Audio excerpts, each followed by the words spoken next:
Hi guys, before we jump in, I just want to mention that this particular product, the price does change on it often. So be sure and check out the link down below in the description and see what kind of price you can get for it.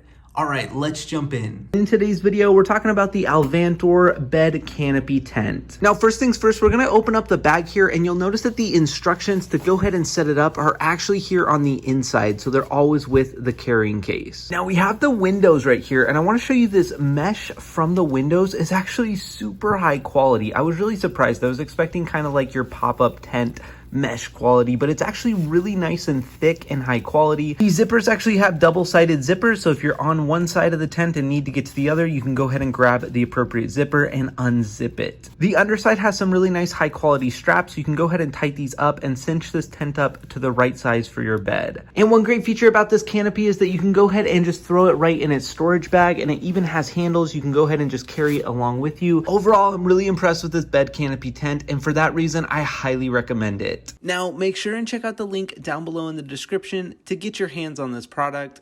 Thank you so much for watching and have a great day.